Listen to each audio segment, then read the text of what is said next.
Hi, I'm TT Stern-Enzi. I'm the contributing film editor with Cincinnati CityBeat and Dayton City Paper, and the creator of Watch Right Now. This is the intro for Watch Right Now. This is a film and writing program that we are doing with Lighthouse Youth Crisis Center. The idea and the initiative behind the project is based on the idea of following or asking 3 questions to start off with. I like to ask students what it means to be human, modern, and American. By having them answer these questions, this gives them sort of a critical framework which kicks off all of the discussions that we will have that will follow this, which will set up our discussions in terms of whether we're talking about music videos, short films, or feature films. Because in essence, the idea of trying to figure out who we are and how we connect with the information that we receive is really all that this idea of, again, the idea of Watch Right Now is all about. As a critic, I come to these questions pretty much on a daily basis. Everything that I write about and think about and work with is really based on sort of me as a critic figuring out, again, my relationship to that material. So I hope that there is a chance that I get to bring some of that into the classroom to share with the kids and to get them to think about these things as well.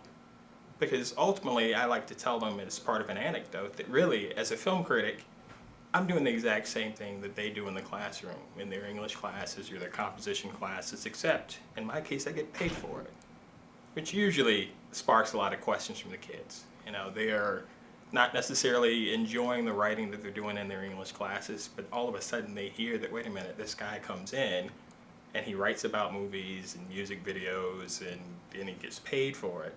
So all of a sudden it triggers some thoughts and ideas from them that get them sort of to think a little more expansively about what they're doing in the classroom.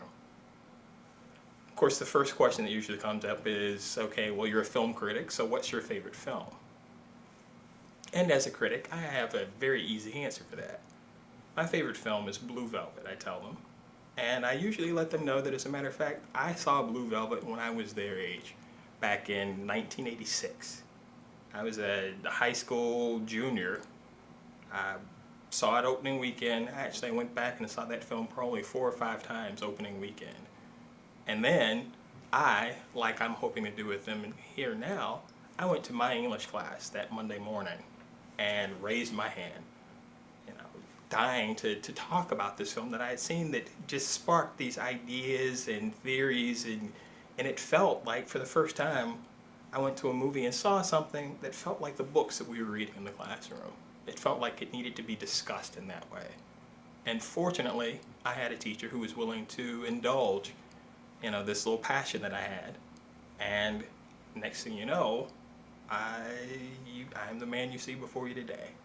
And then, like I said, in much the same way, I hope to offer that same opportunity to the kids here, to get them to talk about the films that they see, the TV shows that they watch, and maybe begin to see and understand that those things have some value as well, that they can really dig into and help them figure out what's going on, and maybe in some ways help them learn to at some point be able to tell their own stories.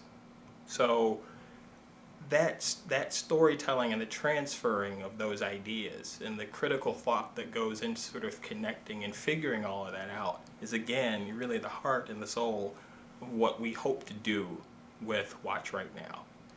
Now, the final part that I would sort of throw in here as an anecdote for all of this, and this is a really key point in terms of the kids in the Lighthouse program, because in a lot of cases, like I said, they are kids who are not necessarily great students, who are not actively engaged by what they may be learning in the classroom. So I bring in, for instance, some of the music video stuff that I do with them. And one particular person and one artist in particular that I like to talk about with them is Jay-Z. Because for me, Jay-Z is one of those really great transitional figures for their generation. He's a hip-hop artist, but he started out as a kid on the streets, was selling drugs, doing various things, but figured that through art and the way that he used words, there was a way for him to get off the streets and to maybe do something else with his life. Now the comparison that I use with Jay-Z to really hook them in is the fact that I tell them that my favorite book is The Great Gatsby. Most of the kids look at me as soon as I say that and like, what's The Great Gatsby? Who's The Great Gatsby? I tell them, of course, it's, you know, the classic novel by F. Scott Fitzgerald, but I let them know that actually Jay Gatsby is in many ways an awful lot like Jay-Z, because he was a guy who came up from the streets, met a girl that he just fell crazy in love with, but knew that he couldn't have because he didn't have the means to woo her and to give her the things that she needed and wanted in life. So he kind of disappears from her life. Does some things that are kind of questionable. You have to read the book to find out exactly what those things are, but he does, and then he comes back, and he is a man with flush pockets, and buys a beautiful home, and does all of these things now to let her know that he has become this new man, this man that will be worthy of her, at least in his mind. And in a lot of ways, that's the exact same thing, like I said earlier, that we see in Jay-Z. And the idea that now you look at Jay-Z as a man who has not only become a success in the hip-hop world, but is now a part owner of, you know, the Brooklyn Nets. All of a sudden, when you make those comparisons for the kids and show them how those things have come together, all of a sudden, like I said, they see Jay-Z in a different light, but then they also kind of feel like, well, maybe it's worth checking out this Jay Gatsby guy and The Great Gatsby. And then the book has more meaning to them. They have more to connect with in that story than they ever would have before. And in most cases, no classroom teacher is actually going to make those kinds of connections for them or with them. Which again is one of the reasons why I feel that a program like Watch Right Now is so vital and so important, because there are so many ways to really expand the critical thinking on film and music and books and history and everything else that they are studying and that we see that's part of the world. But you have to be able to be open to those ideas.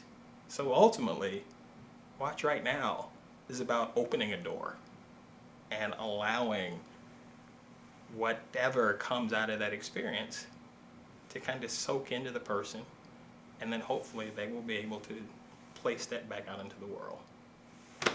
Thank you very much.